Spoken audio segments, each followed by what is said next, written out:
Udah siap ngetat nggih? Belum. Iya, biasanya si ngemil atau apa tadi.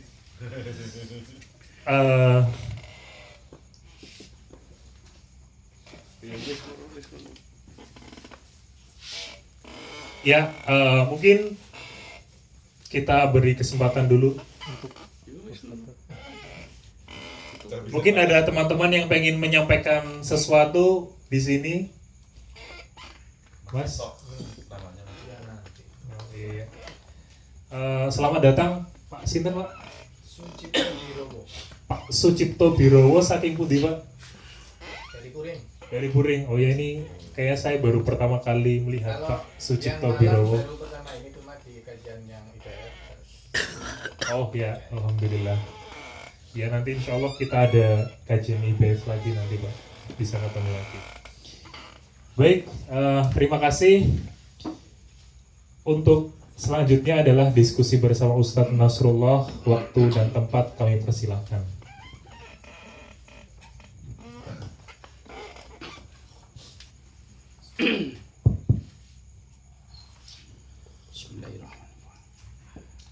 Assalamualaikum warahmatullahi wabarakatuh. Waalaikumsalam warahmatullahi wabarakatuh.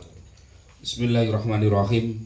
Alhamdulillahirabbil alamin wa bihi nasta'in wassalatu wassalamu ala asyrafil anbiya wal mursalin wa ala alihi wa sahbihi ajma'in amma ba'du.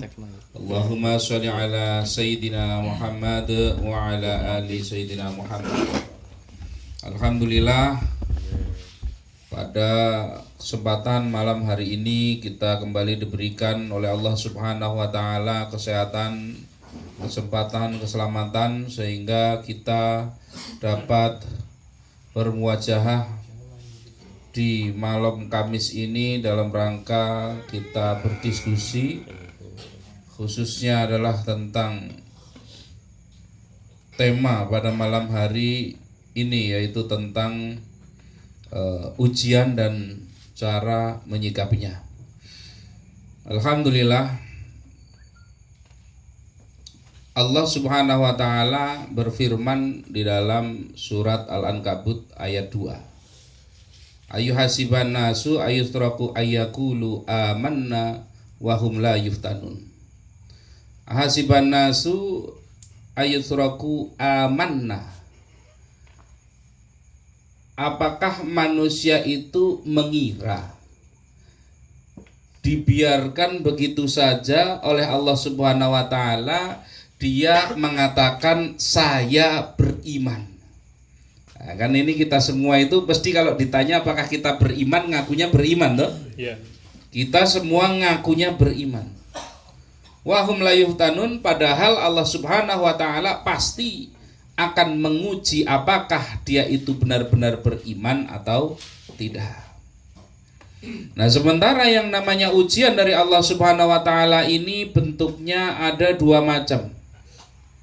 Ada dua macam bentuk ujian yang diberikan oleh Allah Subhanahu wa taala. Yang pertama, ujian itu diwujudkan oleh Allah dalam bentuk nikmat.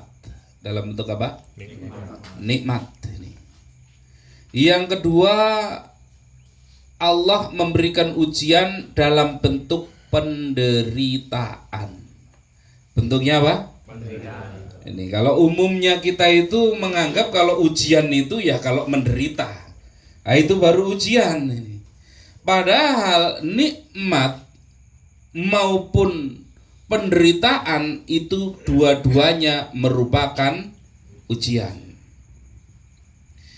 Ketika kita diberikan nikmat oleh Allah Subhanahu wa taala, diberikan kita kesehatan,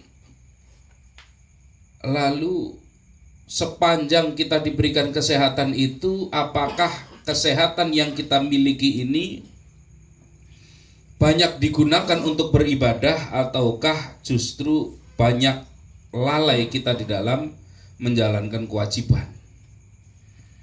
Ketika Allah Subhanahu wa taala memberikan kita itu banyak harta, diberikan banyak uang, apakah kita itu dengan uang tersebut, dengan harta tersebut, kita banyak menginfakkannya di jalan Allah atau tidak?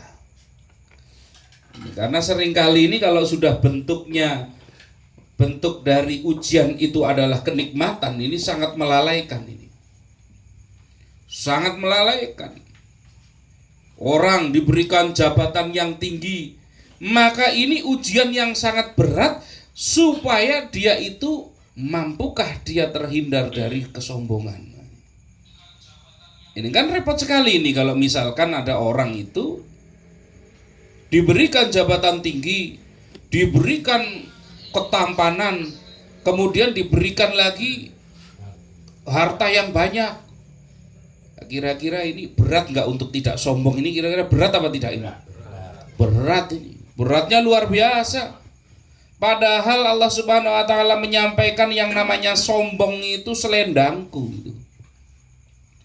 Maka siapa yang sombong ya berarti dia ngerebut selendangku. Siapa yang ada di dalam hatinya ada kesombongan walaupun sebiji zarrah. Zarrah itu ya kira-kira sebutir pasir gitu. Maka haram bagi dia masuk surga. Berat apa tidak?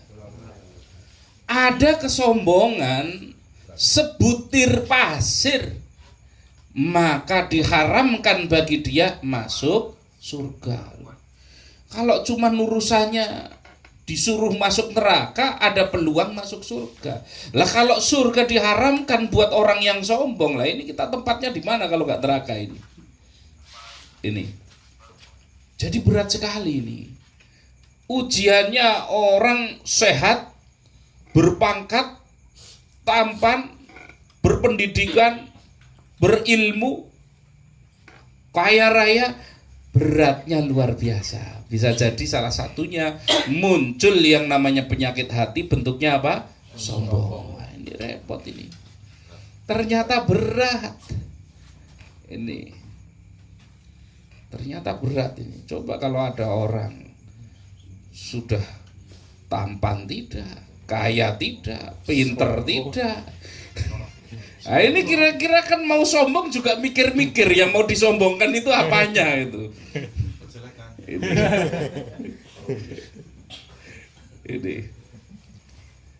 Jadi ternyata nikmat dari Allah Subhanahu wa taala itu berpotensi menimbulkan suatu cobaan yang luar biasa seperti munculnya kesombongan, rasa riya, kepinginnya pamer. Apalagi ya konten-konten YouTube sekarang itu, wah pamer-pamer harta itu kan, luar biasa, pamer harta, tiap hari isinya pamer harta. Wadah luar biasa ini, dosanya luar biasa. Ini jadi ternyata banyak orang itu tidak lolos dari ujian Allah ketika ujiannya adalah dalam bentuk kenikmatan. Ini banyak yang tidak lolos ini. Jadi ketika kita hari ini belum dikasih kenikmatan yang luar biasa, itu karena Allah tahu ini kalau dikasih kenikmatan besar nggak lolos ini. Ini nggak lolos ini sekarang ini. Kok saya miskin terus ya? Itu karena Allah itu tahu ini kalau kamu dikasih ujian kaya raya, ini kayaknya nggak lulus. Mending dikasih ujian miskin, akhirnya tiap hari zikir. Ya Hanan, ya Manan, ya Fatah, ya Rozak, ya Qoni, ya Bugni, kan gitu. Tiap hari jadi zikir itu sama Allah itu. Ini. Jadi ujian yang namanya kenikmatan itu luar biasa. Beratnya luar biasa. Dirasakannya nikmat, tapi sangat melalaikan. Yang kedua tadi adalah ujian di dalam bentuk penderitaan. Nah ini kalau umum ini kita semua kayaknya sepakat ini kalau penderitaan ini ya ujian itu. Gimana? Duit gak punya, sudah mau nikah, penghasilan belum jelas. Misalkan relate kan? wah ini kan yang namanya ujian luar biasa ini. Luar biasa. Ini hujan dari pira sih? Tinggal Dewek mana? Siji loro ono koncone ta. Sinawar dewek bae sing keton bener. Boloro tok ya wis. Sing penting ono koncone.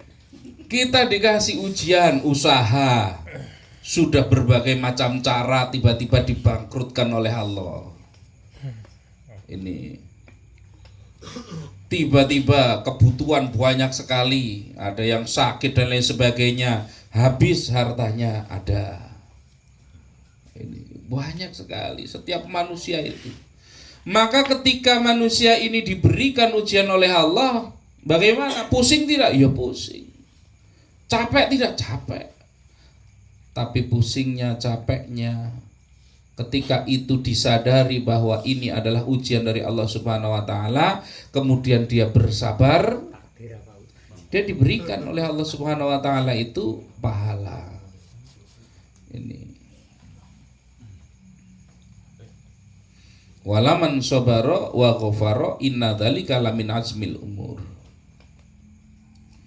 Ini, jadi yang namanya kesabaran itu oleh Allah Subhanahu wa taala itu diberikan pahala dengan tanpa hitungan. Saking besarnya pahala yang namanya sabar. Jadi sabar itu memang enggak ada batasnya.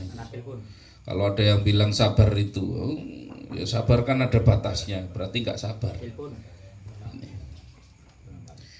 Ini Allah Subhanahu wa taala memberikan kita ujian dengan misalkan diberikan sakit.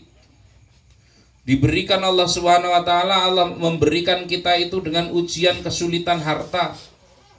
Diberikan kita oleh Allah Subhanahu wa taala rasa takut.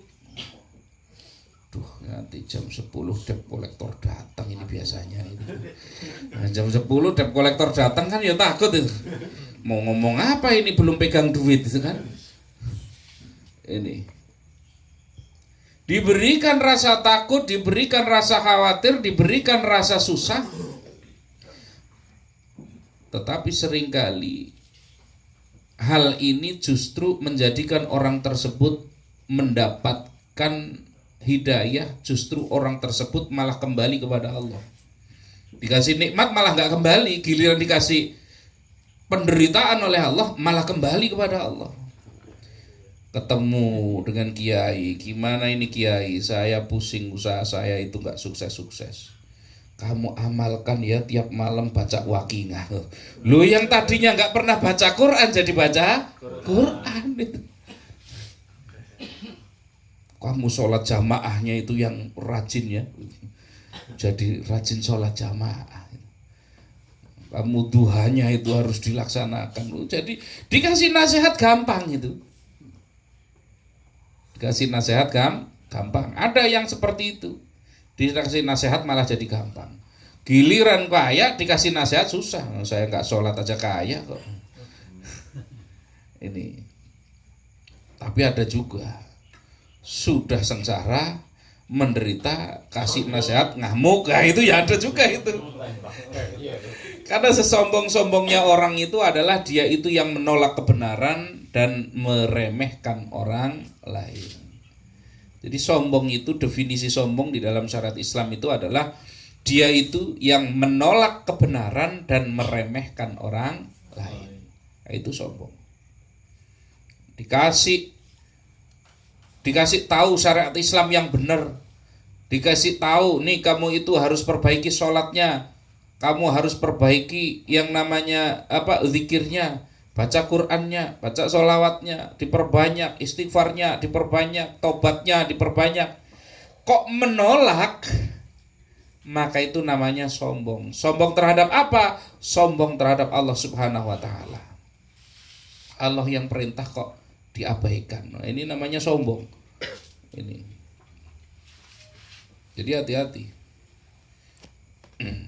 Ya, maka harus benar-benar kita itu berhati-hati. Nah, seringkali ketika kita itu diberikan ujian oleh Allah di dalam bentuk penderitaan yang luar biasa, seringkali kita itu akhirnya berdoa kepada Allah, ya Allah, berikanlah kemudahan, berikanlah kelapangan, berikanlah jalan keluar. Doa tiap hari tidak dikabul-kabulkan. Ada apa tidak seperti itu? Sampai kita nangis doa sama Allah enggak dikabulkan, ada apa tidak? Ada. Lu katanya ud'uni astajib lakum, berdoalah kepadaku maka akan aku kabulkan. Di dalam Al-Qur'an Allah menyatakan begitu.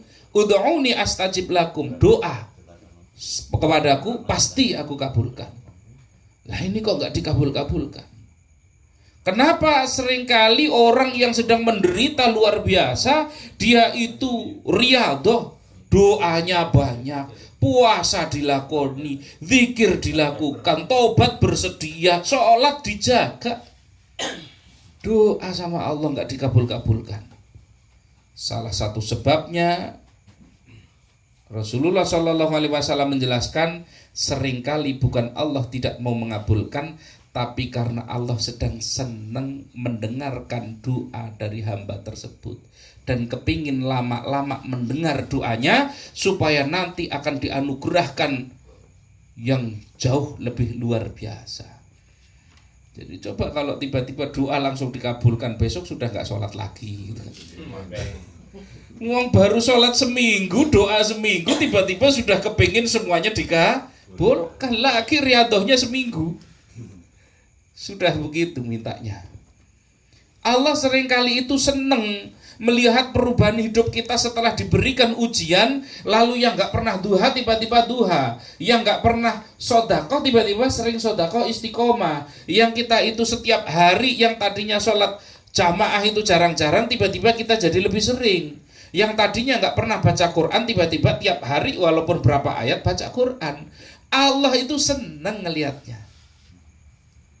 Jadi seringkali kita dibiarkan dulu. Supaya apa? Supaya istiqomah dulu kita dengan amalan tersebut, sehingga ketika Allah mengangkat kesulitan kita itu, amaliah-amaliah kebaikan yang kita lakukan sudah menjadi kebiasaan kita, sehingga ketika kita diberikan kemudahan jalan keluar, amaliyahnya terus tidak ditinggalkan.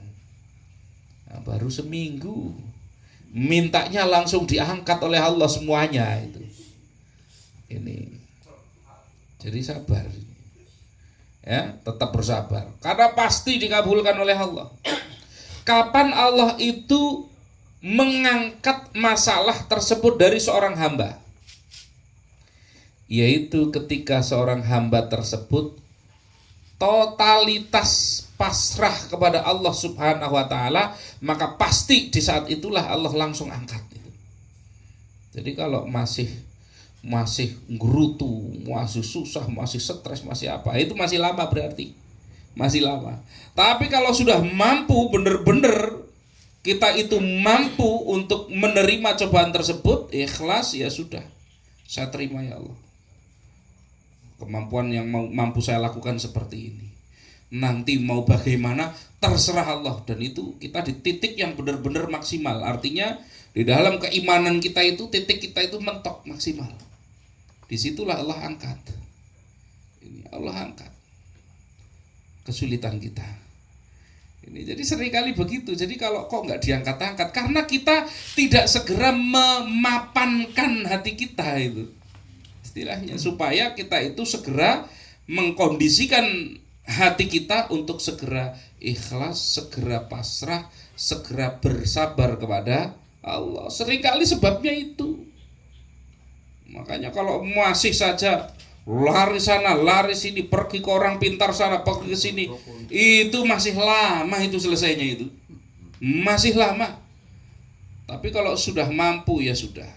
Mending saya tetap, karena usaha sudah maksimal, saya sekarang ikhtiarnya saya serahkan semuanya pada Allah.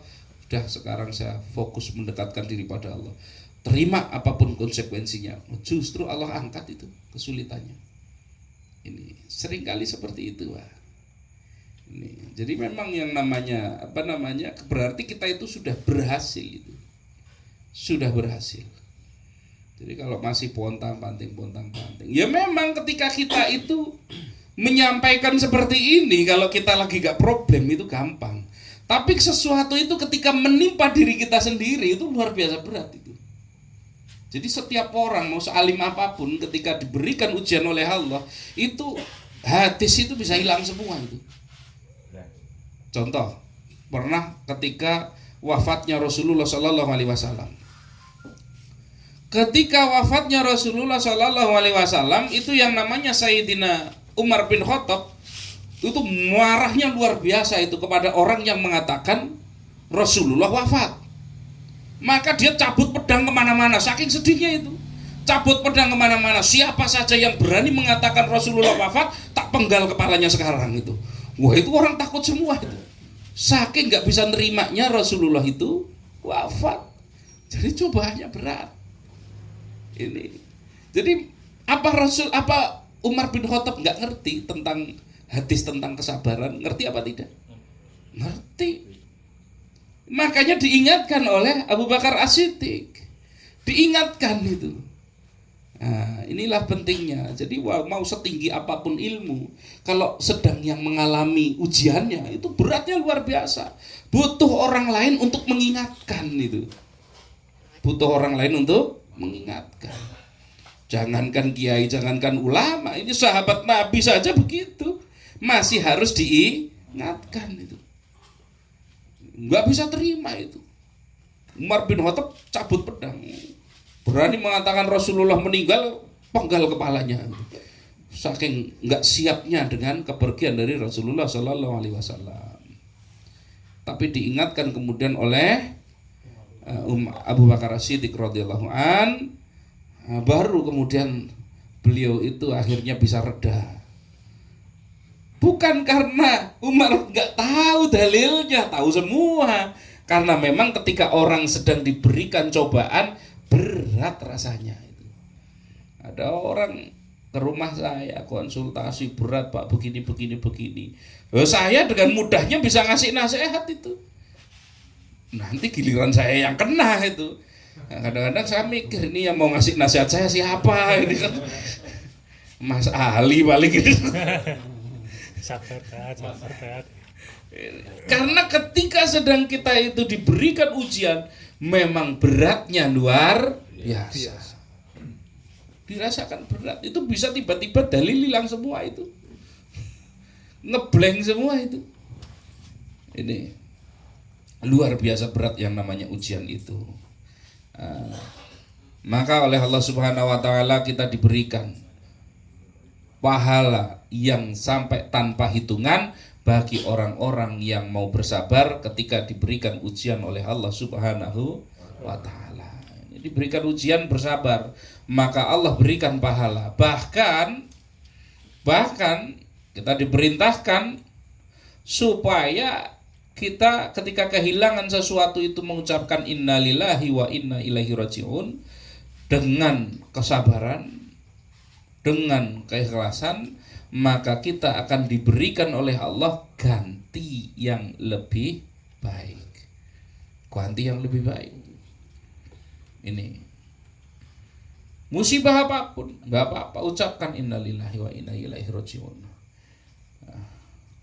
Akunnya restrik. Ini kalau Mas Wahid ini, gitu kan? Itu ya sabar saja itu. Ini ya sabar saja. Nah inilah, maka akan diberikan ganti oleh Allah, ganti yang lebih baik. Memang tidak mudah, sangat tidak mudah. Tapi kalau kita berusaha untuk membiasakan diri dengan rasa sabar, maka yang tidak mudah itu pun nanti akhirnya bisa menjadi mudah. Amin. Saya dulu pernah ada proyek gitu ya. Ini sering saya ceritakan, hanya sekedar cara mindsetnya atau pola pikirnya. Saya dulu ada proyek di mana dalam proyek tersebut saya dulu ya waktu udah hampir 20 tahun mungkin itu. Sekitar 20 tahun yang lalu. Itu 20 tahun yang lalu ini Mas Fajar masih di mana ini? Masih SD, Pak. SD. Nah, itu 20 tahun yang lalu itu saya ada proyek di mana di dalam proyek tersebut intinya saya harus nanggung kerugian sekitar 100 juta. Waktu itu Waktu itu angka 100 itu cukup besar buat saya. Nah, saya disetiri sepupu saya pulang dari perjalanan, di jalan itu saya diem terus. Habis hilang duit 100 juta itu. Diam terus di jalan itu. Sepupu saya nanya sama saya, "Kamu nggak apa-apa itu?" Iya. "Kamu nggak apa-apa?" Saya kaget itu pas ditanya itu. "Loh, ada apa sih?" gitu. Lah kan kamu tadi habis kehilangan duit itu. Hampir 100 juta itu tadi. Nggak apa-apa kamu. Karena mungkin dipikirnya di jalan sampai lama sekali saya itu diam nggak ngomong apapun. Saya mudeng, oh jadi kamu pikir saya itu lagi mikir karena duit saya yang tadi hilang 100 juta. Iya, itu saya langsung ketawa. Bukan saya dari tadi itu diam karena saya itu lagi mikir. Siapa yang diberikan musibah oleh Allah kemudian dia bersabar dan bersyukur, maka dia akan diberikan ganti yang lebih baik. Saya tadi diam lama banget, ada setengah jam lebih itu. Saya lagi mikir gantinya apa ya? Gantinya apa itu? Tak pikir, itu kejadian Desember. Tak pikir-pikir gantinya apa itu. Akhirnya ternyata gantinya itu adalah saya diberikan kemudahan, hanya selisih berapa bulan itu saya diberikan kemudahan untuk katakanlah untuk dapat rezeki yang jauh lebih besar, yang sama sekali yang tadinya itu tidak pernah saya sangka-sangka sama sekali itu. Jadi wah, ternyata seperti itu. Ini mindsetnya. Ketika kita diberikan masalah oleh Allah, diberikan musibah oleh Allah, lalu kita itu memutuskan, ya ini hanya urusan sikap ini perhatikan, ini hanya urusan sikap. Kita memutuskan marah, jengkel, kecewa, gitu kan?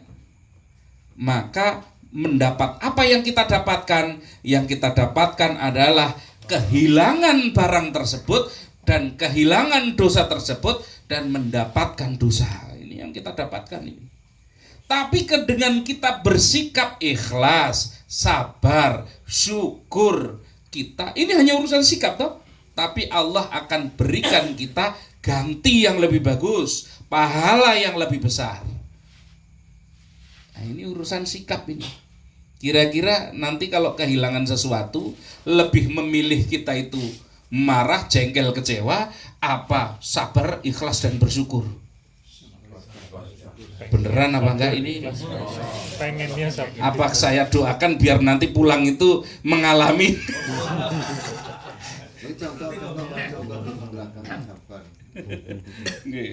Itu seperti itu. Ngerti nggih? Ketika kita, ini hanya urusan sikap. Sikap berbeda menghasilkan sesuatu yang berbeda. Itu loh. Dikasih musibah malah kita itu kecewa, marah, jengkel. Malah dapatnya dosa, barangnya tetap hilang. Nah, ketika kita itu terima, sabar, syukur kepada Allah, malah diganti yang lebih baik, dapat pahala lagi. Lah kan malah enak gitu. Ini. Maka ini urusan sikap, ini urusan yang kelihatannya sepele tetapi akan menjadi perubahan di dalam hidup yang luar biasa. Adapun sabar sendiri menurut Imam Al-Ghazali ya, di dalam kitabnya Ihya Ulumuddin dijelaskan sabar itu ada 3 macam. Sabar itu ada apa? 3 macam. 3 macam. Yang pertama sabar di dalam taat. Sabar di dalam taat. Taat itu ya berat. Subuh-subuh ngantuk. Iya toh?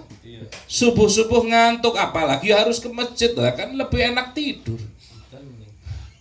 Apalagi gerimis-gerimis itu kan. Ini. Tapi kok berangkat ke masjid berarti sabar. Sabar di dalam taat. Sebenarnya ini malam-malam kayak gini kan kita enak di rumah ini. Saya tadi cita-cita karena saya pikir ini malam Rebu itu kan. Saya ada rencana nanti habis Isya mau tidur gasik. Tiba-tiba Mas Ali datang ke rumah, tak tanya mau kemana Mas Ali. Ya, apa dari mana Mas Ali? Ya dari rumah. Mau kemana? Mau ke sini. Lah emang ada urusan apa? Lah kan ini malam Kamis. Lu apa aja ini malam Kamis? Saya lupa saya itu karena biasanya Mas Anwar itu WA saya hari Selasa. Karena jadi tak pikir hari ini hari Selasa itu. Itu. Tak pikir masih lama itu. Ini. Tapi kok kita memutuskan datang ke sini untuk istiqomah, belajar istiqomah, untuk bisa hadir di majelis ini setiap malam Kamis. Ini namanya sabar di dalam taat. Ini. Kita berusaha sholat tiap waktu 5 waktu dalam sehari semalam. Itu kalau nggak sabar itu ya tidak bakalan itu terlaksana. Jadi di dalam kita itu taat ada yang namanya kesabaran karena kita punya pilihan untuk tidak melakukan itu. Itu kalau kita tiba-tiba bablas sholat itu kan ya paling nggak ada, kalau nggak ada yang tahu juga nggak ada yang komplain toh. Iya. Nah, kita sehari semalam belas nggak baca Quran nggak ada yang komplain kan, nggak ada yang komplain.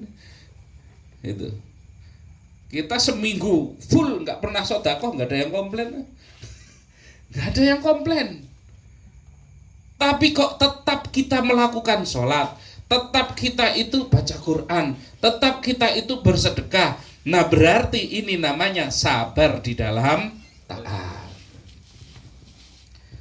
Ini yang pertama, menurut Imam Al-Ghazali sabar ada 3. Yang pertama adalah sabar di dalam taat.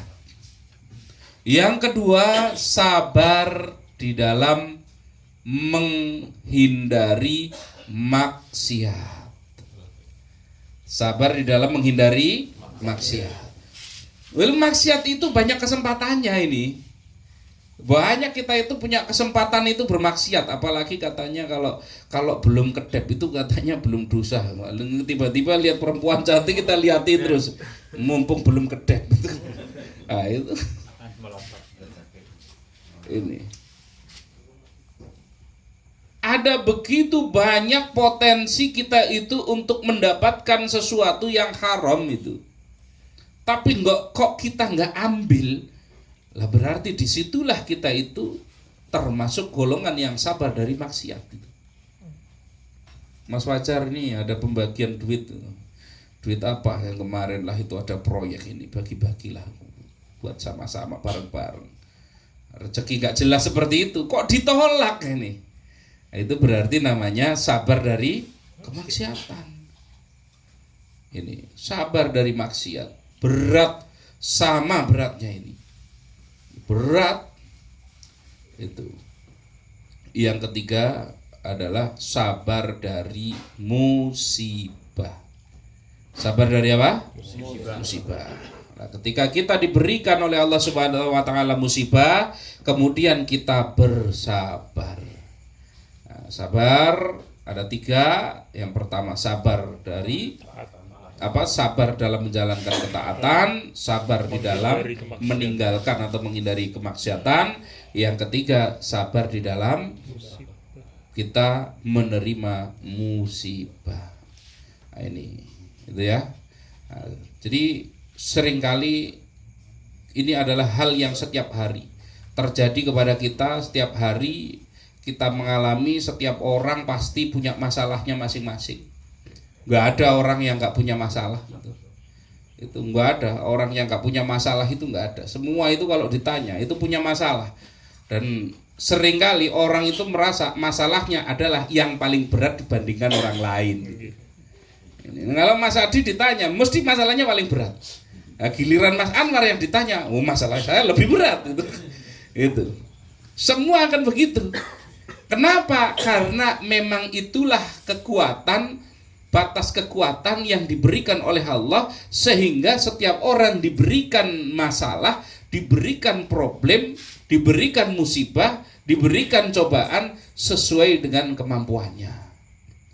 Ini, jadi nggak ada orang itu terlepas dari masalah, itu nggak ada.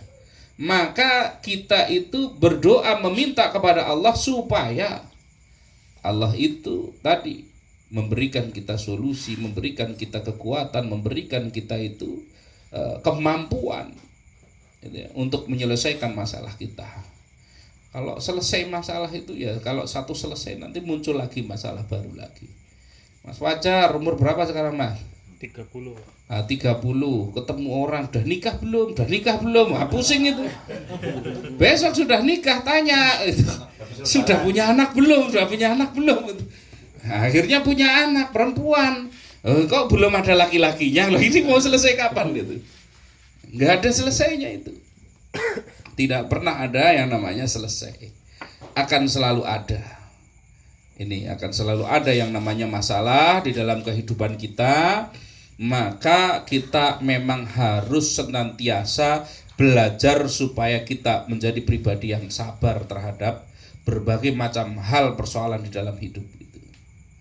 Ini ya, silahkan selanjutnya kita bisa diskusikan untuk tema kita pada malam hari ini ataupun yang lainnya. Silahkan. Saya kembalikan dulu ke Mas Fajar. Oh langsung. Ya wis, langsung saja. Monggo Mas Wahid langsung. Mas Wahid. Assalamualaikum warahmatullahi wabarakatuh. Waalaikumsalam.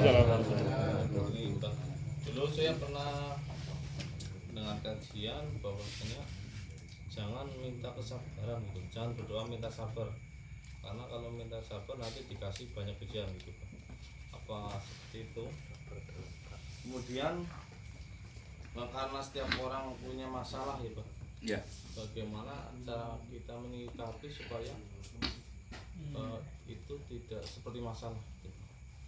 Kita tidak menganggap itu masalah. Ya. Yang pertama jangan meminta doa supaya kita dijadikan orang yang bersabar, karena khawatirnya diberikan banyak cobaan itu.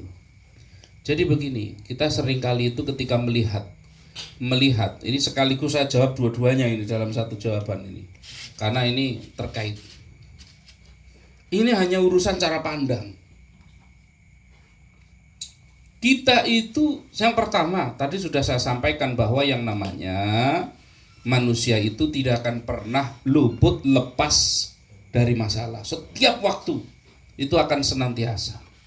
Maka justru kita itu betapa banyaknya doa supaya kita itu diberikan tergolong golongan umat yang manusia yang bersabar.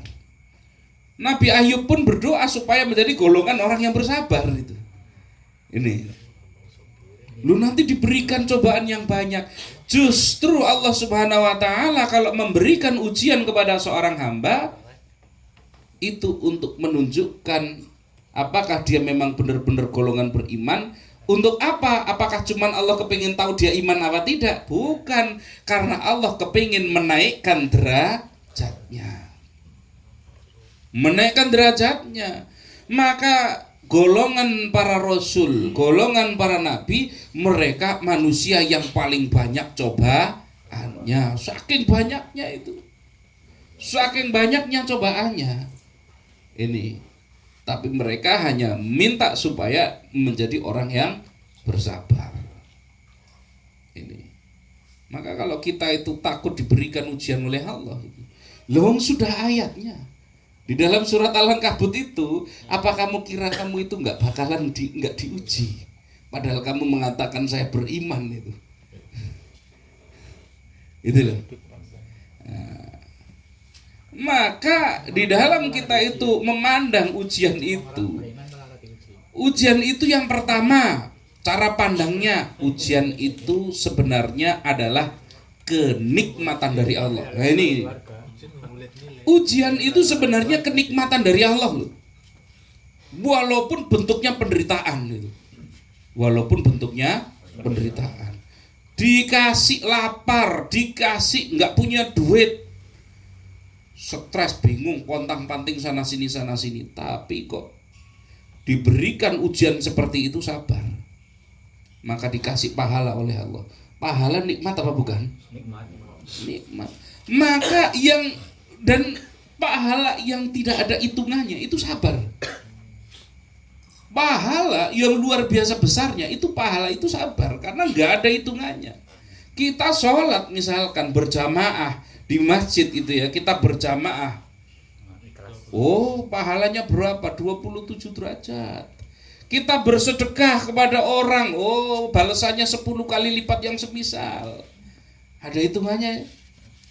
Ada hitungannya. Tapi ada pahala yang tidak dihitung. Bighairi hisab, itu adalah begitu banyaknya pahalanya, yaitu pahala kesabaran. Ini saya sering mencontoh, maka di dalam memahami yang namanya ujian itu, yang pertama itu adalah tadi, ujian adalah merupakan kenikmatan yang diberikan oleh Allah, karena ketika kita bersabar maka kita itu diberikan pahala. Yang kedua, kenapa itu nikmat? Karena ketika kita bersabar Allah hapuskan dosa. Dihapuskan dosa nikmat apa bukan? Nikmat ini. Dihapuskan dosa itu nikmat. Yang ketiga, ketika kita bersabar Allah tinggikan derajatnya di sisi Allah. Ketika ditinggikan derajatnya di sisi Allah, nikmat apa bukan? Nikmat loh, ditinggikan derajatnya di sisi Allah. Dan orang yang paling tinggi derajatnya di sisi Allah adalah dia yang paling banyak ujiannya dan bersabar. Nah, kira-kira mau sedikit dikasih ujian biar jauh dari Allah apa banyak? Ini tak tanya ini biar jelas ini. Hah? Banyak tapi sedikit. Banyak sedikit lah. Ini. Selanjutnya, ketika Allah memberikan ujian, artinya Allah mengetahui bahwa kita diberikan kemampuan untuk mampu menghadapi ujian tersebut. Maka begitu hari ini kita dikasih ujian yang level 1 misalkan, kuat kita. Dikasih level 2, kuat kita. Besok tahu-tahu kita dikasih ujian level 5, itu pasti Allah itu sudah kasih kekuatan kita itu sudah meningkat kekuatannya. Daya tahan kita terhadap ujian sudah meningkat. Dikasih daya tahan meningkat, nikmat apa bukan? Nikmat. Maka di dalam menghadapi itu semua ya dinikmati, pusingnya dinikmati. Dikasih sakit oleh Allah, ya Allah sakitnya ya Allah itu. Apa yang terjadi? Dihapuskan dosa. Dihapuskan dosanya. Duitnya hilang, dikasih pahala oleh Allah. Kesehatannya dicabut sedikit oleh Allah, sakit tiap waktu. Tidurnya yang kelesotan oleh Allah dicatat sebagai zikir. Ngaduhnya dijadikan ampunan oleh Allah. Enak gak itu? Sholat belum tentu diterima, tapi kalau dikasih sakit, asal sabar pasti diterima itu. Pasti diterima itu sebagai amal soleh itu. Berarti nikmat apa bukan? Dihapuskan dosa, ditinggikan derajat, dikasih pahala, diberikan kekuatan, ditinggikan derajat. Masuk semuanya itu nikmat ternyata itu. Nah, jadi ini cara pandang, gitu ya. Cara pandang di dalam kita itu menghadapi ujian. Ini ya. Makanya salah satu nabi yang kisahnya luar biasa itu ya Nabi Ayub. Kisah Nabi Ayub, bagaimana Nabi Ayub itu diberikan ujian yang luar biasa dan beliau itu mampu lolos dan lulus dari ujian tersebut. Sudah beberapa kali saya ceritakan kisah tentang Nabi Ayub tersebut. Silakan, ada lagi yang lain? Oke, silakan. Kulo nate istilahipun niki lah nggih, bate kejar kulo pun sukses Pak nggih. Pada waktu itu saya sebagai rongsok lah istilahnya, juragan rongsok. Nah seketika itu seluruh pas kebetulan ada orang yang menuduh saya itu loh. Waktu itu saya mendapat ujian difitnah menjadi maling traktor waktu itu. Dan setelah itu usaha saya bangkrut. Dan pada saat proses kejadian itu difitnah pas di Bali Desa, memang waktu itu saya konsultasi sama Pak Warto. Dia menyuruh sabar dan sholat kayak gitu dong. Setelah itu tapi saya lakonnya abot banget loh Pak. Tapi setelah itu waktu itu pas sidang saya emosi Pak. Sekarang kayak gini aja ya. Pokoknya yang membela Pak Kaji itu yang apa? Yang traktornya hilang. Insya Allah nek nyong ora nyolong iku lah ya. Insya Allah ngono kok ana sing mati salah siji. Lah jelang berapa hari ya? 5 hari ada yang meninggal Pak itu. Itu gimana Pak? Doa saya terkabul apa? Saya dosa enggak Pak?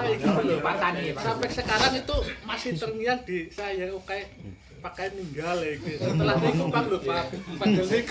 Padahal cuma disuruh sabar dan sholat tok jelang 5 hari atau 4 hari gitu langsung ada yang meninggal satu. Lah kebetulan itu setelah itu semuanya minta maaf ya.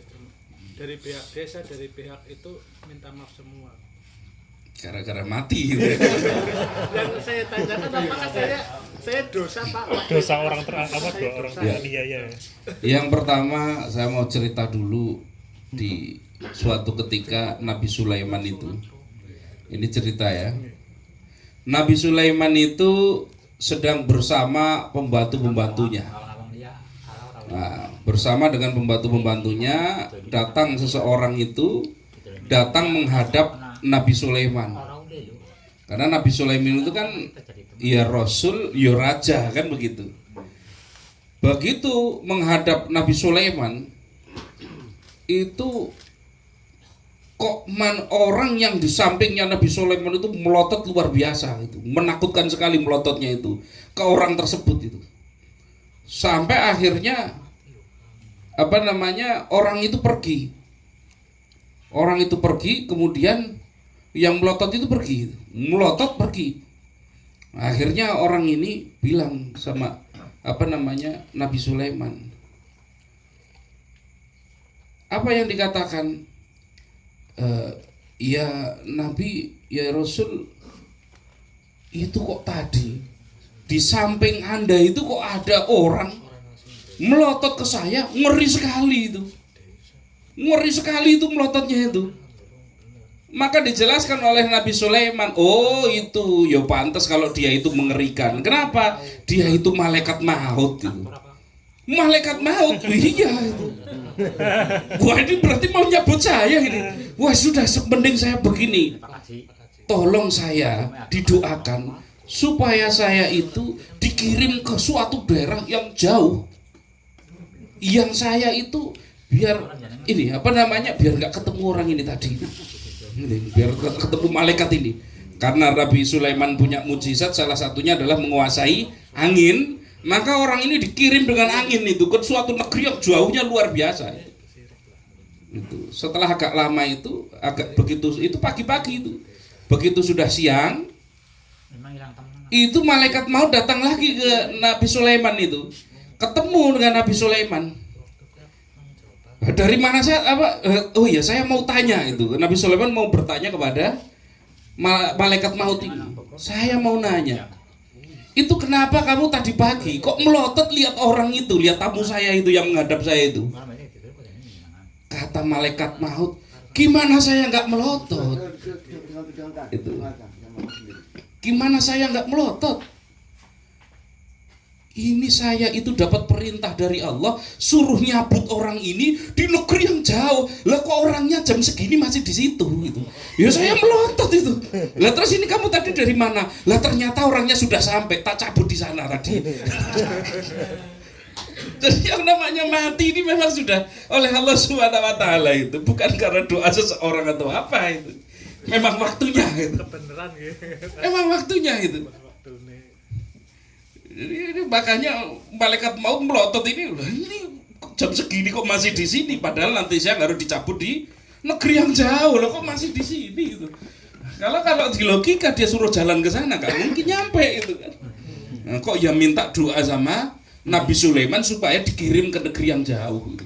Nah, pas di sana sudah ditunggu sama malaikat itu.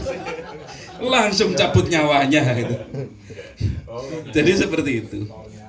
Cuman di dalam adab kita di dalam berdoa itu ya, adab di dalam berdoa, bolehkah kita mendoakan kejelekan terhadap orang lain? Ini ya, ini yang perlu dipahami. Karena ada yang sering mengatakan nggak boleh kita yang namanya berdoa yang jelek terhadap orang lain, itu ya. Bolehkah kita mendoakan jelek terhadap orang lain? Caranya begini, adab di dalam, karena Rasul pun pernah melakukan itu.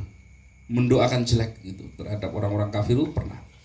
Jadi begini, doanya misalkan begini, kalau kamu nggak tobat, itu misalkan, ya Allah seandainya dia, ya Allah kalau dia itu tidak tobat, maka begini ya Allah itu. Kalau nggak tobat, makanya jangan cuma didoakan jelek saja itu, semoga mati ketabrak mobil lah, misalnya ya nggak boleh.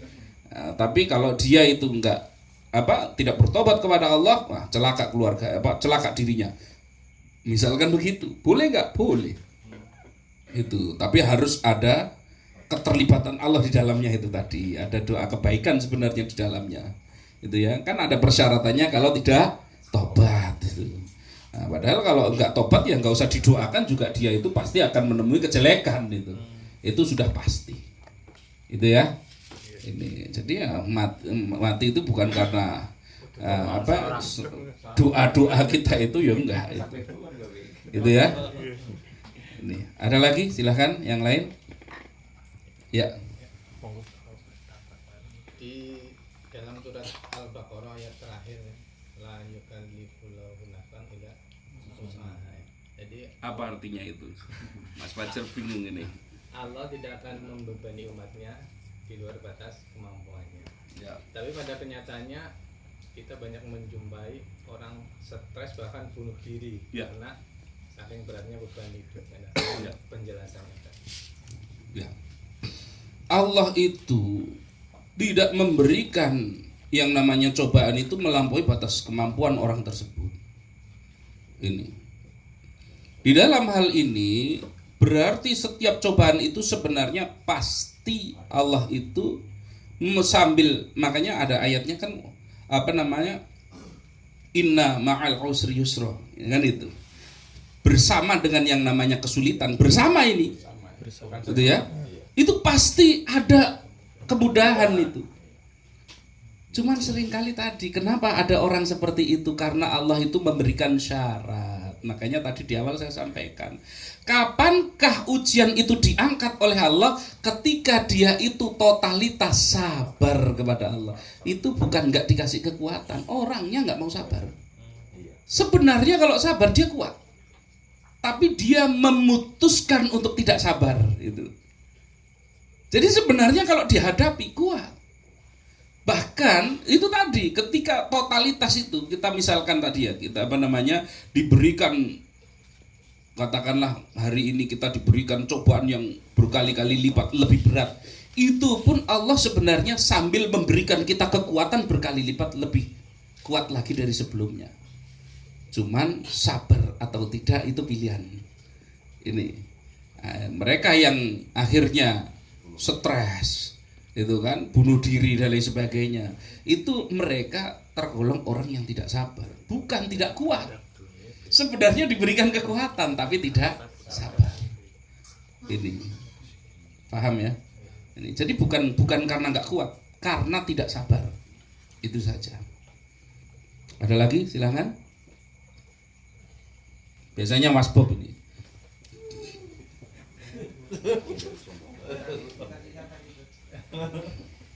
Ya, monggo. Ini tadi yang masalah kesombongan itu sangat ngeri banget ya. Orang yang sombong itu tidak ada tempat surga ya. Diharamkan. Diharamkan masuk surga. Ya. Dan itu memang berat untuk tidak sombong. Ya. Nah, contoh kecil lah, orang merasa lebih baik ibadahnya itu kan sombong juga tadi. Ya. Ya. Itu contoh kecil, karena di masjid ada orang tua mungkin cara sedekapnya juga belum betul, kan bisa jadi ada perasaan-perasaan yang mungkin sombong itu. Ya. Trik untuk menghindari kesombongan sekecil apapun itu. Ya. Jadi gini, memang yang namanya sombong ini di setiap bisa hinggap di setiap hati setiap orang. Karena panjenengan bertanya sama saya, bisa jadi tiba-tiba saya muncul di dalam hati saya sombong, wah berarti saya orang yang paling tahu ini di sini. Bisa apa enggak? Bisa muncul begitu itu. Bisa muncul seperti itu. Makanya yang namanya sombong itu kan penyakit hati. Yang namanya sombong itu penyakit hati, yang namanya riya itu penyakit hati, yang namanya dengki itu penyakit hati. Ini. penyakit hati ini barang nggak kelihatan. Maka kita itu sebenarnya sudah, kalau di kampung-kampung itu sudah sering dijadikan ini sholawatan itu. Tombok hati itu. Ini karena yang bisa mengikis penyakit ini salah satunya itu dengan zikrullah misalkan. Zikrullah itu fungsinya adalah dia itu mengikis hati itu yang keras, itu menjadi lembut. Perbanyak zikir. Ini nggak harus wirid ya, zikir. Wirid itu zikir yang dihitung. Kalau zikir itu nggak perlu dihitung. Walaupun mungkin kita pegang tasbih atau pegang tasbih digital atau apa silahkan. Walaupun itu hanya untuk mengingatkan saja supaya kita itu terus berzikir. Tapi esensinya sebenarnya niatnya nggak perlu dihitung, nggak apa-apa itu. Dengan kita banyak berzikir kepada Allah, maka pasti hati kita itu akan semakin lembut sehingga kesombongan itu tidak bisa bercampur dengan asma Allah, itu nggak bisa. Sombong itu nggak bisa campur di dalam hati kita itu bersama dengan zikrullah, itu nggak bisa. Itu pasti keluar. Ini satu. Yang kedua, kita nyampur dengan orang alim itu. Nah, kalau kita itu merasa pinter, merasa hebat itu, campur dengan orang-orang alim, ulama itu. Nah, langsung kita itu langsung merasa bodoh, merasa rendah, merasa hina, merasa dosanya banyak, kan begitu. Itu loh. Ini begitu banyak caranya itu. Ini ya, begitu banyak caranya. Mana disesuaikan gitu kan? Nah, tadi termasuk berpuasa itu kan. Itu berpuasa itu menaklukkan kesombongan itu. Puasa itu bukan cuma sekedar orang nahan lapar, nahan haus. Itu menaklukkan kesombongan diri seseorang itu. Baru puasa sebentar aja udah lemes. Yang tadinya mau sombong itu sudah gak punya kekuatan buat nyombong gitu. Itu sudah hilang itu yang namanya mau sombong mau apa itu sudah males itu. Sombong saja males itu. Itu ya. Jadi tipsnya sesederhana itu sebenarnya. Semua penyakit hati bisa dikikis dengan baca Quran, ya, bisa dikikis dengan nyampur dengan orang-orang soleh, bisa kikis dengan zikrullah, ini bisa dikikis dengan berpuasa. Ini banyak caranya untuk mengikis tersebut. Pilih caranya yang kita itu paling mudah. Ini jadi berat kalau melakukan semua kan kita belum tentu mampu. Sholat malam misalkan, wah tiap waktu, tiap malam itu diadakan mesti nggak pernah lepas, berat itu misalkan. Ya sudah, mampunya yang paling ringan zikrullah, nggak apa-apa, diperbanyak zikir itu. Itu cara yang termudah. Itu perbanyak zikir kepada Allah. Ini paling gampang. Itu ya. Berarti kalau masih ada kesombongan, makanya ketika kita muncul kesombongan langsung tutup dengan zikrullah. Begitu misalkan terlintas dalam hati, alah, saya sih sama dia sih lebih pintar saya. Itu langsung tutup dengan zikrullah. Astagfirullah. Subhanallah, subhanallah, subhanallah. Tutup dengan zikrullah itu, jangan diteruskan itu. Itu. Saya sih kayaknya lebih halim ini. Wah itu ibadahnya nggak bener itu. Nah, saya ini yang lebih bener ini. Misalkan, itu ya. Itu caranya seperti itu. Jelas? Jelas. Nih, ada lagi silahkan. Terus Mas Fajar. Tanya lagi, Ya. Itu apakah ini mengamalkan sehabis sholat itu pernah disuruh sama Pak Kiai itu loh kan pas tanya, tapi ini sebenarnya terpaiki bae Mas ya kayak diamalkan sehabis sholat, tapi bukan bacaan yang sehabis sholat itu gimana tadi? Tapi bacaannya apa itu? Pernah di apa suruh innahu min Sulaimana wa innahu bismillahirrahmanirrahim ala ta'lu alayya wa tuni muslimin. Itu sehabis itu selama setiap kali sholat kayak gitu. Ya. Itu apakah melanggar atau enggak ya gitu? Jadi begini, sebenarnya sholat dengan zikrullah itu, sholat dengan zikir setelah sholat itu dua bagian yang berbeda sebenarnya. Sekarang kita sholat, sunnahnya selesai sholat ada zikir. Zikir itu sunnahnya ada yang diajarkan oleh Rasul atau para sahabat itu. Nah, tapi kalau setelah itu kita punya kebiasaan sendiri, misalkan yang kita itu katakanlah wah saya mau nambahkan misalkan membaca kulhu 100 kali misalkan, boleh nggak? Ya boleh-boleh saja. Itu yang namanya selama yang dibaca itu bukan sesuatu yang melanggar syariat Islam, tapi syaratnya itu seperti misalkan yang dilakukan oleh Ibnu Taimiyah misalkan. Ibnu Taimiyah itu kalau habis subuh itu dia itu ngelihat matahari sambil baca Fatihah itu. Padahal Rasul nggak pernah melakukan itu. Nah, tapi ya nggak apa-apa kalau ya memang yang dibaca itu benar itu. Yang syaratnya itu yang dibaca itu memang bukan sesuatu yang melanggar syariat Islam.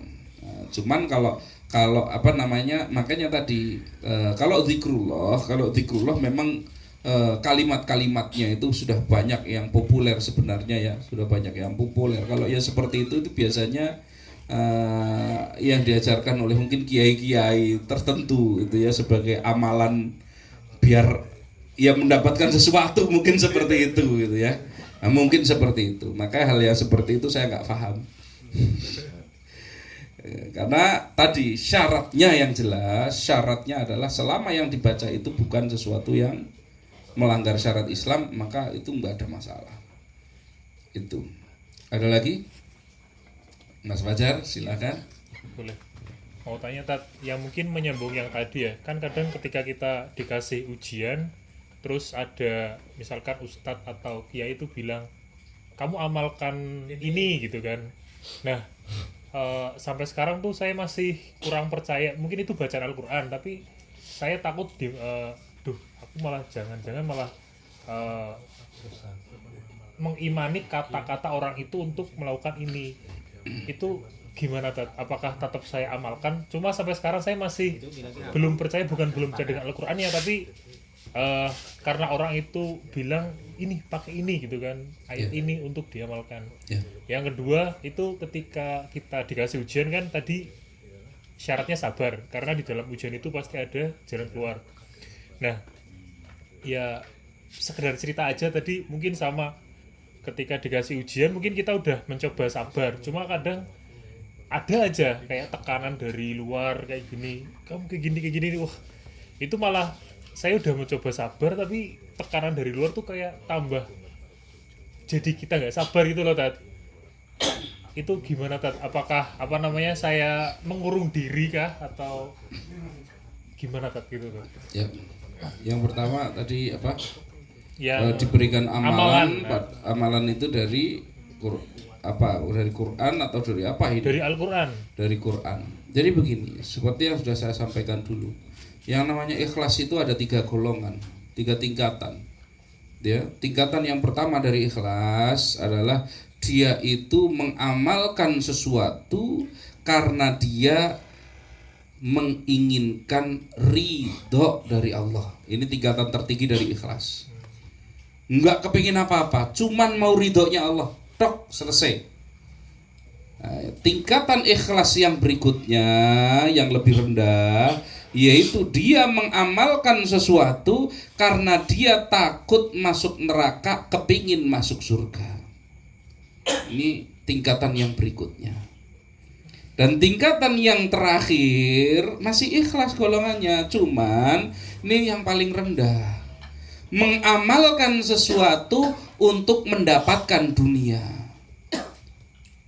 Sholat duha biar rezeki lancar, banyak sedekah biar rezekinya lancar, baca waqiah biar rezekinya lancar, baca ini biar mudah urusan, baca itu biar dapat ini dapat itu. Boleh nggak? Boleh. Tetapi memang itu tingkatan ikhlas yang paling rendah. Ya memang levelnya baru nyampe situ. Jadi jangan langsung kalau orang baru belajar, katakanlah baru awal-awal, motivasinya dia sholat duha itu karena kepingin kaya misalkan, kok langsung diserang itu nggak boleh. Kita itu harus lillahi ta'ala, itu nggak boleh sholat karena cuma biar kepingin kaya. Itu wong yang ngajari juga Rasul yang ngasih tahu itu loh. Itu juga masih lillah, masih gitu loh. Cuman lillahnya level yang paling rendah. Jadi kok ada zikir itu, baca wakiyah bukan karena biar dapat ridho Allah, bukan karena kepingin masuk surga, bukan karena takut neraka, tapi kepingin supaya rezekinya lancar. Boleh nggak? Boleh. Tapi ya itu level yang paling rendah. Ya memang levelnya baru nyampe situ, nggak apa-apa, itu nggak masalah itu. Nah, nanti lama-lama dia akan naik lagi, kan seperti itu. Jelas ya? Nah, yang kedua tadi terkait dengan long sudah sabar kok malah dikasih cobaannya tambah berat itu. Iya, sama apa lingkungan gitu loh Ted. Iya, ya entah dengan siapapun, intinya cobaannya semakin berat. Berarti sebenarnya Allah itu pun memberikan kita kekuatan juga semakin kuat sebenarnya. Nah, cuman kita memutuskan untuk akan semakin sabar atau tidak. Itu. Ini loh. Karena ada orang yang dia itu manajemen misalkan begini. Contoh kalau cuma tekanan itu ya. Kalau cuma tekanan itu begini. Misalkan saya pernah ada banyak fitnah yang pernah yang sering menimpa saya lah misalkan. Enggak saya detailkan mau di live. Ada cobaan fitnah yang luar biasa. Waduh, dari mana-mana fitnah. Tapi kalau saya mikir itu stres. Maka kemudian saya memutuskan untuk tidak mikir. Ya enggak stres. Wah, enggak dipikir kok. Dipikir kan kalau stres kan kalau dipikir itu. Begitu saya putuskan enggak saya pikir. Terserah orang mau ngomong apa, saya enggak mau mikir. Ya sudah selesai. Itu loh. Karena kita itu seringkali itu terlalu menikmati masalah itu. Diomong orang malah pikir terus itu tiap hari itu kan. Ini akhirnya tambah stres itu kan gitu. Ini. Ini repot. Ini. Itu ya. Jadi seringkali ini hanya masalah tadi, masalah sikap lagi. Nah, bagaimana kita itu menghadapi masalah? Maka di dalam kita ketemu masalah, kalau nggak ngerti solusinya, bertanya kepada yang menurut kita dia itu tahu bagaimana caranya menyelesaikan masalah. Tapi jangan ceritakan kepada semua orang. Jangan cerita masalah itu kepada semua orang, jangan. Karena kalau kita cerita kepada semua orang, itu gak semua orang suka kita itu.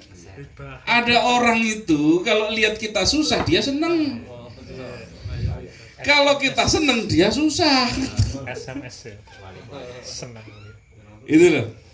Maka ketika kita ketemu masalah, cukup sampaikan kepada orang yang sekiranya dia tahu atau mampu memberikan kita itu minimal masukan-masukan, nasihat-nasihat. Walaupun mungkin nggak solusi, gitu. Walaupun mungkin nggak solusi, tapi minimal mampu memberikan nasihat untuk kita supaya lebih sabar misalkan. Walaupun nggak bisa ngasih solusinya, gitu. Itu nggak apa-apa. Ini. Karena kalau di dalam Al-Quran itu yang boleh kita sampaikan kepada orang banyak itu wa amma bi ni'mati rabbika fahaddis, dan terhadap nikmat Tuhanmu fahaddis, maka sampaikan. Jadi kalau kita itu dikasih nikmat itu malah boleh ngomong-ngomong. Nikmat yang paling besar yang diberikan Allah apa? Nikmat apa? Iman. Nikmat apa? Islam. Berarti nikmat iman dan nikmat Islam ini harusnya kita omong-omongkan kemana-mana. Harusnya itu. Kalau kita itu diberikan nikmat, ngomong sama orang-orang. Tapi kalau kita diberikan tadi musibah, kesulitan, penderitaan, ya ngomong dengan orang tertentu saja. Enggak semua orang kita ajak ngomong gitu. Itu. Ini ya, karena ketika kita membicarakan kesulitan itu di depan semua orang, nah itu seolah-olah kita itu sedang ngomong Allah itu di depan orang. Ini, kita lagi menderita seolah-olah mau mengadukan Allah itu di hadapan orang-orang. Ini Allah kok gimana ini ngasih orang sebaik Mas Fajar kok diberikan ujian seberat itu. Nanti kan begitu akhirnya. Itu nggak boleh. Gitu ya. Ini. Jadi ketika diberikan ujian ditambahkan lagi, sudah sabar kok ditambahkan lagi masalahnya. Sabar lagi, tambah lagi masalahnya.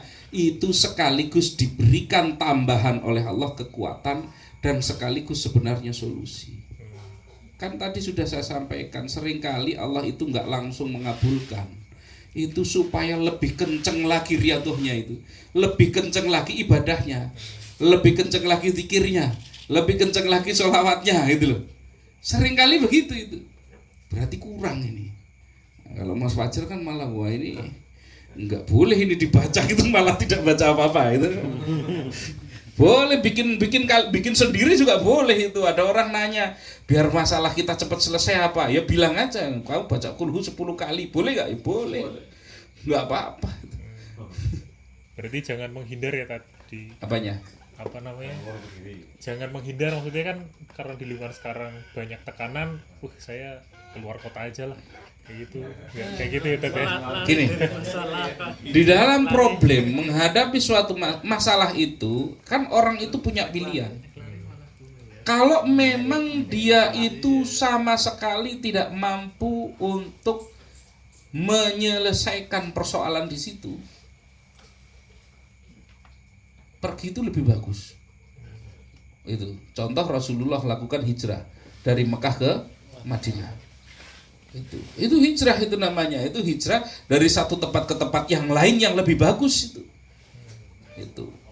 Tapi kalau kita punya kemampuan, nah ini ya, kita mampu misalkan kita menghadapinya sebenarnya masih ringan itu. Tapi rasanya mending saya pergi saja. Nah, ini apakah ini menghindari masalah atau bagaimana? Kita kan pergi ke suatu tempat yang lain untuk menghindarkan masalah supaya kita itu mampu menjalankan syariat Islam. Jadi syarat hijrah itu yang sebenarnya adalah ketika kita kesulitan untuk melaksanakan ibadah, maka kita boleh untuk meninggalkan tempat tersebut sehingga kita itu mudah di dalam beribadah. Misalkan itu syaratnya begitu. Ini. Jadi kalau cuma problemnya sederhana seperti itu ya dihadapi saja, karena ketika kita menghindari suatu masalah itu hanya akan numpuk. Satu masalah kita hindari, tidak diselesaikan ini, kita hindari. Oke, masih ada masalahnya, cuman kita hindari. Besok kita lari ke satu tempat di A itu, di tempat A muncul masalah. Nah, itu kita pergi ke B. Nah, sekarang mau balik ke yang A sudah ada masalah, B ada masalah. Masalahnya semakin banyak. Maka kita itu lebih baik adalah memilih untuk menghadapi masalah tersebut. Karena Allah pasti di dalam memberikan masalah bareng sama solusi. Itu pasti ada masalah ada solusinya. Ini, ada lagi? Mas Anwar ini lama ini nggak pernah nanya ini karena ngantuk terus sekarang, sibuk sekali. Vaksin. Tanya Tad. Ini kan materi tentang ujian ya Tad. Ya, boleh sebenarnya ya. Kalau misalnya gini Tad, ada suami istri, posisi istri itu hutang di koperasi gitu. Cuma suaminya kemudian karena didatangi petugas koperasi akhirnya melakukan memukul istrinya gitu. Dan singkat ceritanya kalau secara di tuntunan Islam gitu, bagaimana agar suami istri itu dalam arti keluarga itu bisa terbebas dari hutang gitu Tad. Ini pertanyaannya supaya keluarga bebas dari hutang. Iya, terutama terkait yang misalnya suami istri itu ada yang mungkin suami kan nggak mau tahu. Ya. Ini bertanya bagaimana strateginya bebas dari hutang, yang ditanya punya hutang, ini gimana ini? Gini, utang itu kan ada utang yang haram gitu ya, ada utang yang tidak haram, ada utang yang kita punya bayangan untuk menyelesaikan, ada yang tidak, kan itu. Nah, ada yang tidak. Maka di dalam prosesnya ketika kita itu memang mau menyelesaikan utang, itu proses pertamanya ketika memang utang tersebut ternyata adalah utang haram. Ya, kalau utang itu utang yang haram ya. Catatannya begitu. Kalau memang catatannya adalah dia itu punya utang karena adanya utang yang haram, maka yang pertama yang harus dilakukan itu adalah tobatnya terlebih dahulu. Itu yang diminta Allah itu. Jadi bukan usahanya yang lain-lain dulu, tobatnya dulu. Ini tobatnya dulu. Tobatnya kepada Allah atas dosa yang dilakukan karena misalkan utangnya itu utang riba itu. Yang kedua, kalau memang itu adalah keluarga, saya selalu menyampaikan begini. Utang itu, kalau keluarga itu seperti kapal di lautan. Kapal di lautan. Sementara yang namanya utang itu badai itu. Selama nakoda dengan ABK-nya itu koordinasinya bagus, komunikasinya bagus, maka badai yang luar biasa pun mampu dilewati oleh kapal tersebut. Tapi laut yang tenang cukup menenggelamkan sebuah kapal jika ada lubang kecil, sementara nakoda tidak peduli, ABK tidak peduli. Ini coba ini nanti ini ya, kita pahami dulu. Artinya apa? Artinya di dalam keluarga tersebut harus difahami betul supaya ini kondisi keluarga ini beresi dulu. Maaf, biasanya terjadi komunikasi yang tidak baik antara suami istri. Akhirnya karena adanya utang, akhirnya cekcok, suami istri ribut. Suami merasa sudah melakukan semuanya untuk keluarga, istri menyalahkan. Oh, tapi kan kebutuhan banyak gak terpenuhi, akhirnya saling menyalahkan. Maka utang itu bolongnya kapal itu. Lalu kalau sudah saling menyalahkan itu jelas itu akan tenggelam dengan sendirinya itu. Nggak perlu badai besar, itu tenggelam dengan sendirinya. Nah, maka yang harus dilakukan setelah selain tobat itu tadi adalah seorang suami dan istri mereka harus bersama-sama untuk saling memaafkan. Harus saling memaafkan, menyadari kesalahan masing-masing.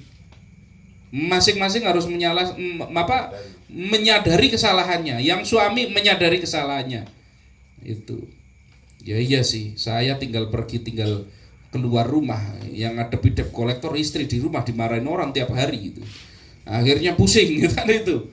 Nah, istri pun menyadari, iya suami saya terjerat riba seperti ini bisa jadi karena dia itu berusaha, pusing bagaimana caranya dia berusaha untuk memenuhi kebutuhan keluarganya, terpaksa itu.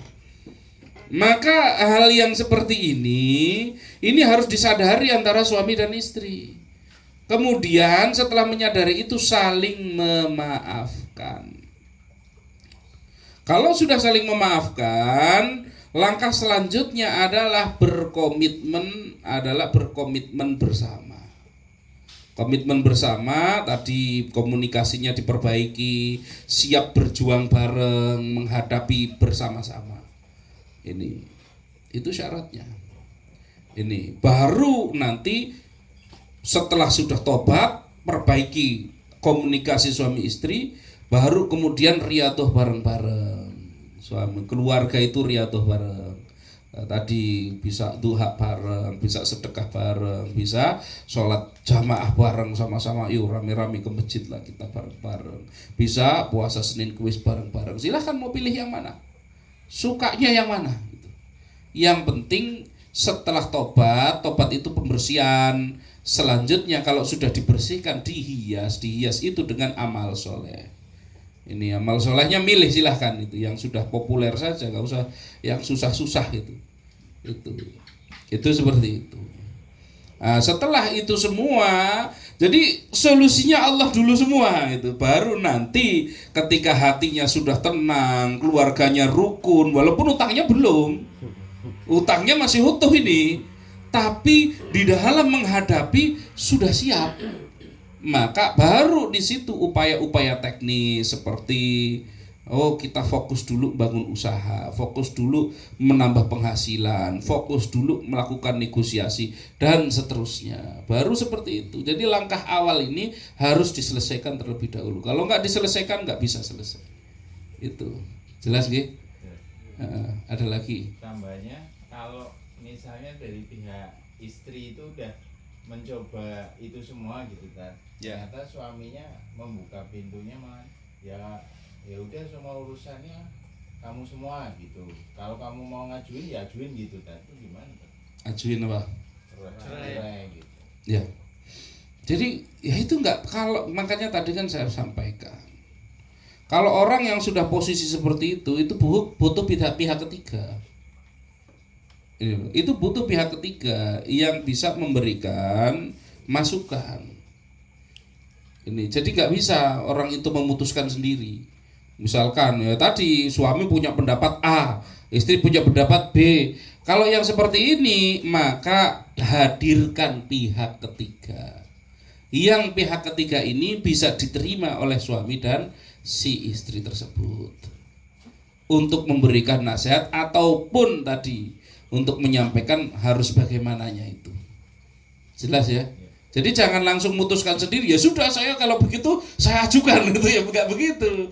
Hadirkan dulu pihak ketiga yang dia itu mampu untuk menyampaikan nasihat secara tadi yang secara benar itu tadi. Ini supaya tadi suami menyadari kesalahannya, istri menyadari kesalahannya, dua-duanya bisa memaafkan. Ini. Ya. Udah? Ini karena Mas Bob sudah nggak kuat, ini sudah tiduran, jadi ini artinya sudah harus kita akhiri pertemuan pada malam hari ini. Itu ya, alhamdulillah sudah jam berapa Mas Ali? 10:30. Iya. Wah. 10:30.